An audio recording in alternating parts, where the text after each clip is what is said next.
Dievs, lai svētī visus! Mēs šodien svinam 15 gadu jubilejas mūsu draudzei. Šodien ir konference, jau otrā diena, ir nobeigums, drīz būs koncerts, un mēs svinam šo notikumu. Ar mani kopā ir mācītāji no Ventspils, no Dzīves avota, kas bija mūsu mācītāji. Un es gribētu parunāt ar jums, uzdot dažus jautājumus par Dagmaru, jo jūs viņu pazīstat kā vēl jauno kalpotāju. Kad viņš tikko iesāka savu ceļu kā kalpotājs, viņš jau nebija uzreiz mācītājs, viņš bija kalpotājs. Un ko jūs varat pastāstīt par Dagmaru? Kāds viņš bija kā jauns kalpotājs? Kādās kalpošanās viņš bija jūsu draudzē? Jā, tas ir tāds labs jautājums. Tad, kad viņi atnāca, mums, godīgi sakot, draudzē sākās tā celtniecība. Un varbūt pirmais tāds darbs, ko viņš iesāka, ar vēl brāļiem. Oskars tur bija, kas vēl mums tur bija, arī Arnis bija.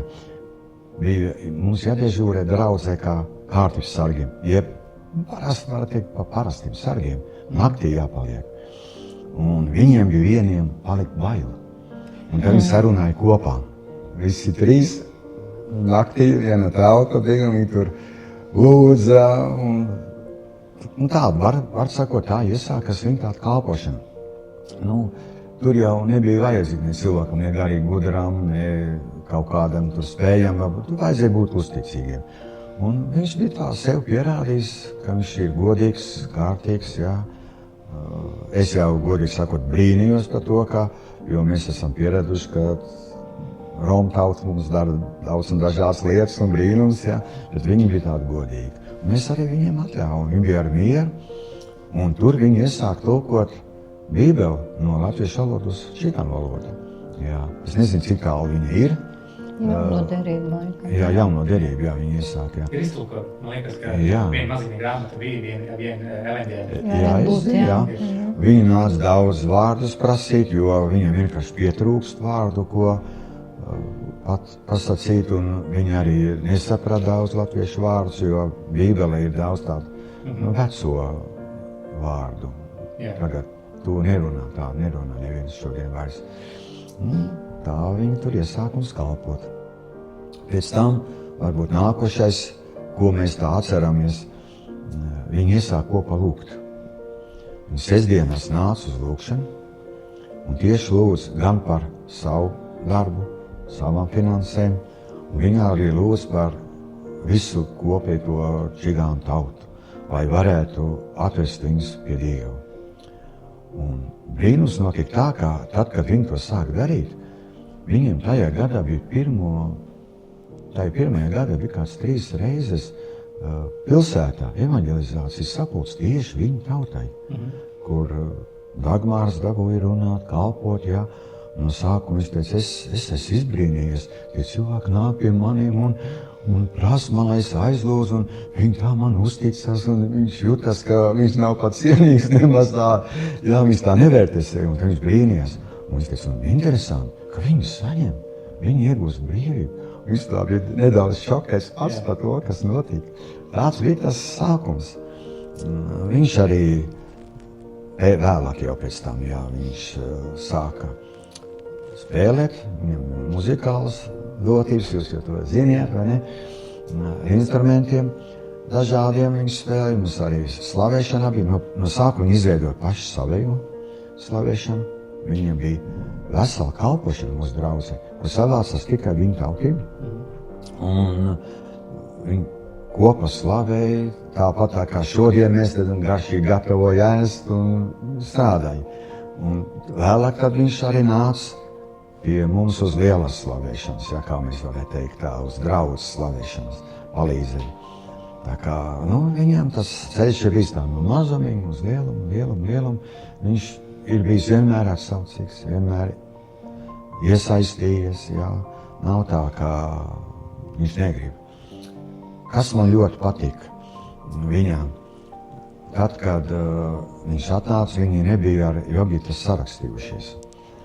Un mēs tomēr runājam tā, ka tas tā nav labi, ja tā Dievvārds kaut ko citu saka, ja tu dzīvo kopā, tad tev tomēr vajadzētu sarakstīt. Un viņš bija pirmais, kas to bija dzirdējis un sarakstījis oficiāli, salauzājies. Ja.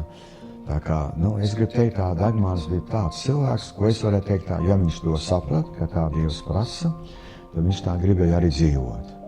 Viņš bija tāds, pazemīgs, varbūt daudz viņam nepiekrīt no viņa tautības pārstāvjiem. Es vēl zinu šodien citus, kas tā nedarīja. Viņš, kad uzzināja, ka ir jāmaksā 10 tiesas, viņš nevienu dienu izstrīdējies pretī. Jāmaksā, tā jāmaksā, jāziedo, tā jāziedo, jāpalīdz trūkumcietējiem, jāpalīdz. Un viņš to tā uzņēma, tā tiešām no sirds, tā patiesīgi atklātu sirdi. Jā, tā nebija viņam tā kā reliģija, tā ka, teicim, es esmu iedzīts stūrī un te tā prasa, man tā ir jādara. Un viņš to labprātīgi visu darīja. Un es gribu teikt, ka tas ir arī viņa dzīvu panākumu rezultāts, ja to mēs tagad varam redzēt, kas šeit notiek. Un viņš neuzspiež neko nevienam, bet viņš spēja pārliecināt otru cilvēku. Tad bija arī, kad viņi brauc kalpot pat uz Jelgavu pilsētu. Es atceros. Jā, un arī tur bija tā, ka viņš atbrauc atpakaļ no turiem, viņš teica, es brīnus, ko Dievs dara ar mūsu rokām, ja? Kad atnāk cilvēkiem atrisinājumu. Viņš bija tā, drusītiņ pārsteigts, tad viņš varbūt vēl tik daudz nezināja Dieva apsolījumus un ko Dievs var darīt caur cilvēku, bet viņš redzēja, ka Dievs to dara. Un varbūt tas bija arī deva viņam tādu drosmi, ja, šeit, kad viņš atbrauc, ka sākt var kaut ko darīt, ka Dievs ir palīgs un uz viņu var paļauties. Un, protams, gāja grūti. Nevienam nav viegls sākumā, bet tā, īsumā. Jā, tā kā paldies Dievam. Kā jūs atceraties Dagmaru kā jauno kalpotāju, kāds viņam bija tās charakters, kā viņš attīstījās savā kalpošanā? Man jāatbild, tu atbildi. Jūs varat teikt. Jā. Man ar Dagmaru bija tāda kopīga kalpošanas, slavēšanas. Mēs komandā bijām kopā. Jūs kopā slavējāt? Jā. Es Dagmaru varu tiešām kā vienu pozitīvu piemēru teikt, ja. Dagmars vienmēr bija ļoti tāds, ja tā teica, viņš atsaucīgs bija. Un nekad nesūdzējās, man tas pa daudz, vai man tas, es to nevaru, vai kaut kā tā. Man tas arī patika. Viņš ciena līderis. Latvieši varbūt tā ne, kā viņš tiešām. Ar viņu bija viegli strādāt arī. Viņš tiešām, mums bija tie slavēšanas vakar, kas bija stundām ilgi bija jāspēlē. Dagmāram bija tūzens uz rokām, bet viņš spēlēja. Pirkstiem, jā. Jā, uz pirkstiem. Bet viņš spēlēja un prieks bija ar viņu kopā būt un kalpot. Kāda bija jūsu reakcija, kad jūs uzzinājāt, ka Dagmars grib braukt prom uz Angliju? Bija mums žēl. Sākumā viņš teica, ka tikai uz pāris mēnešiem, un mēs tā arī domājām. Jā, bet jūs zinājāt, ka viņš grib braukt un iesākt kaut ko savu, vai viņš gribēja vienkārši aizbraukt? No sākuma tad sākas Latvijā grūtāki laiki, sākās tā krīze pirmā, kas bija 2008. gadā. Un viņam vienkārši faktiski pietrūka vietu, kur strādāt. Viņš vienkārši gribēja aizbraukt uz Angliju un nopelnīt. Tā kā viņam laikam bija arī kaut kādi parādi. Nosākuma nebija, bet, jo viņam bija dzīvoklis uz kredītu, man liekas, tā bija mašīna uz kredītu, vēl tur kaut kas viņam bija, un viņam nav vairs darbs. Un tas nozīmē, ka viņam viss ir jādod atpakaļ. Jāpazaudē, tas nozīmē viss. Un viņš no sākuma domāja aizbrauks tikai uz tādu laiciņu. Ja. Bet, godīgi sakot, es jau tad sapratu, ka tu nevari aizbraukt uz šejienu tik uz 3 mēnešiem. Kā tu nopelnīsi šeit tikai 3 mēnešos, jo tas nereāli, man liekas. Ja. Un no sākuma, protams, mums bija tā apbēdināta un bija tā smagi, kā viņš bija labs kalpotājs. Viņš varēja gan basgitāru spēlēt, gan arī uz klavieram, tā kā viņam bija tāda plašāk tā tas profils, ja, ne tikai kaut kāds viens, un tāpat tas var dziedat, tajā pašā laikā uzreiz izjūg arī tā viņu romtautas kalpošana, ja. Tur visa tās lietiņas kopā salasies, jo neviena draudz negrib zaudēt kaut kādu kalpošanu, ja, un kalpotāju, ja. Un tā mēs arī, bet, nu, protams, tā ir viņa izvēle, ko tad mēs varam darīt. Viņš atbrauc, un prieks bija tas, ka viņš kaut ko gribēja darīt, ja. Kad es neatceros, pēc kādu laiku mēs uzzinājām, kā tur viņam ir kaut kas sākas, ka viņam ir nopietni nodomi, ka viņš grib kaut ko. Un, protams, viņš strādāja, un prasīja mums un tā, un tas man ir grūti kopā, gan jāstrādā un jākalpo, ja. Sievietojas pilnā laika kalpotājs tev ir daudz vieglāk. Bet, nu, viņu to pacietību un to tādu pazemību, es godīgi sakot abrīno. Jo tā ir sveša lieta, tas ir tu aizbrauc, tu nezinu pat godīgi, kur viņi dzīvo, es zinu tos viņu stāstus, ja, kā viņi tur ir dzīvojuši un kā viņi tur ir mukuši nākas laikā no telpām, ja, kur pametuši, kur kaut kādi tur indieši gari, ja, tur, kas viņam tur bija, ja, un tā tālāk. Bet tomēr viņš neatlaidīgi, viņš meklēja, aicināja, un es arī saprotu tos latviešus, kas tur sākumā bija ar viņu, un pēc tam nepaliek pie viņa, ja, jo tas cilvēciski viss saprotams. Bet es zinu, ka to viņš nevar izdarīt bez Dieva palīdzību. To es ļoti labi saprotu. Un viņš to nebūtu izdarījis, ja viņam nav Dieva aicinājums. Un, protams, mums ir prieks, ka mūsu draugs ir tāds kalpotājs, kas ir attīstījies, ne tikai tāpēc, ka mēs viņu esam tur studējuši, ja, bet tāpēc, ka viņš ir gribējis būt kopā ar Dievu, meklēs no Dieva ir atbildes un palīdzību. Tā kā, nu tā, kopumā, ja. Tā kā paldies Dievam par viņu, ja. Nu, šodien es domāju pavisam citādāk. Es zinu, ka viņš ies tālāk un tālāk. Prieks, jā. Pēdējais jautājums ir, ko jūs varat pateikt par draudzes izaugsmi? Jo jūs zināt viņu, jo viņš ir jūsu audzēknis, ja? Un viņš aizbrauca, viņam kaut kas te izdevās, un jau 15 gadi pagājuši, ka draudze aug. Un mums draudzē ir atvērta jau Anglijā 6 vai 7 vietās, gan Skotijā un Anglijā jau 5 vairākās vietās. Un jūs esat braukuši šeit tik pēc laika. Ko jūs varat pateikt par draudzi pēc visu šā laika? Pirmā reize mēs laikam bijām, ka viņam bija 5 gadi, jā? Laikam, jā. Ja tad vēl viņa bija citā telpā. Es nezinu pateikt, kā to telpu sauc, bet tur viņa bija. Tas bija pirmā reize, kad mēs redzējām. Pirmo reizi, kad tu redz kaut ko, ja, tu apmēram saproti, kas tur ir. Nākošai reize, kad mēs bijām, mēs jau redzējām izmaiņas. Un ko mēs Ventspilī runājām, ja, kad mēs runājam par cilvēkiem kā tādiem. Nevienam nav noslēpums, kā Latvijā attiecībā pret romtautu, pret, ja, kā mēs sakam, širāņiem, ja, attiecas samērā bēdīgi.